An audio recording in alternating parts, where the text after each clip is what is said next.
नमस्कार। ओम नमो नारायण। मेरे चैनल में आप सभी का स्वागत है। अगर आपने अभी तक चैनल को सब्सक्राइब नहीं किया है तो स्ट्रॉम ऑफ आरपी चैनल को सब्सक्राइब करें और नोटिफिकेशन बेल आइकन को प्रेस करना ना भूलें। आज हम सुनेंगे 29वां अध्याय। राजा पृथु ने कहा, हे नारद जी, आपसे कलह ने जिस प्रकार मुक्ति पाई ये सारी कथा हमको सुनाई है, मैंने भली प्रकार सुनी है। हे देव ऋषि, ये काम उन दो नदियों के प्रभाव से हुआ था। कृपा करके मुझे ये बताने की कृपा कीजिए। कृष्णा नदी साक्षात भगवान की कृष्णचंद्र जी महाराज का शरीर और वेणी नामक नदी भगवान शंकर का शरीर है। इन दोनों नदियों के संबंध का महामत्ते भी ब्रह्मा जी भी वर्णन करने में असमर्थ हैं। फिर भी चूंकि आपने पूछा है, अतः मैं आपको इनकी उत्पत्ति का वृत्तांत सुनाऊंगा और ध्यान से सुनो। चाक्षुषु मनवंतर के आरंभ में श्री ब्रह्मा जी ने श्रेय पर्वत के शिखर पर यज्ञ करने का निश्चय किया। वे सब देवताओं, भगवान विष्णु और शंकर जी की यज्ञ की सामग्री लेकर उस पर्वत के शिखर पर गए। तब महर्षि भृगु आदि ऋषियों ने ब्रह्म मुहूर्त में उन्हें दीक्षा देने का विचार किया।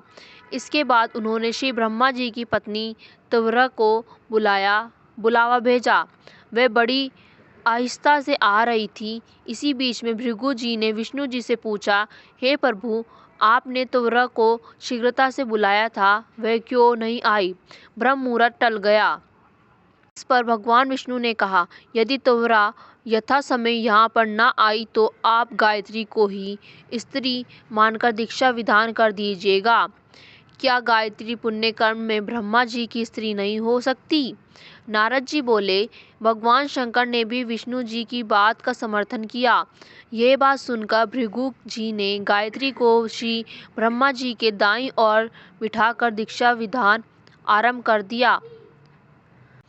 ऋषि मंडल गायत्री को दीक्षा दे ही रहा था कि इतने में त्वरा भी यज्ञ मंडप में आ पहुंची। श्री ब्रह्मा जी के पास में गायत्री को देखकर ईर्ष्या से क्रोधित होकर त्वरा ने कहा, जहाँ अपूज्यों की पूजा होती है और पूज्यों की अप्रतिष्ठा होती है, वहाँ पर दुर्भिक्ष, मृत्यु तथा भय तीनों अश्वमेव हुआ करते हैं। ये गायत्री जी ब्रह्मा जी की दाईं ओर तथा मेरे स्थान पर बैठी है। ये अदृश्य बहने वाली नदी होगी।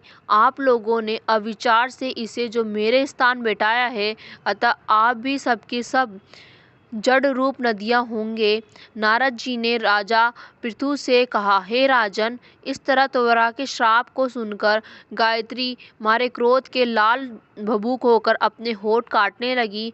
देवताओं के मना करने पर भी उसने उठकर त्वरा को श्राप दे डाला।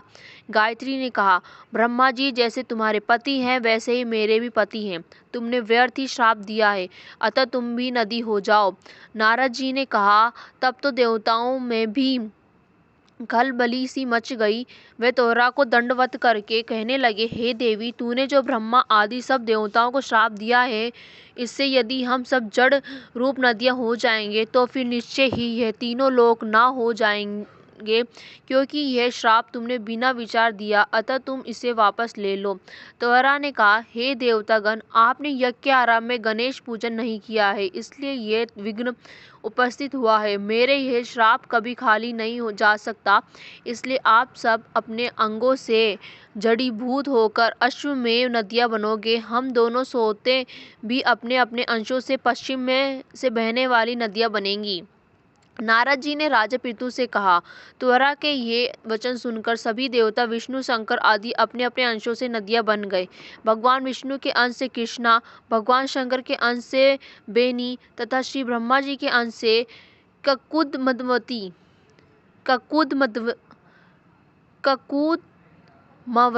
नाम वाली नदियां उत्पन्न हो गई।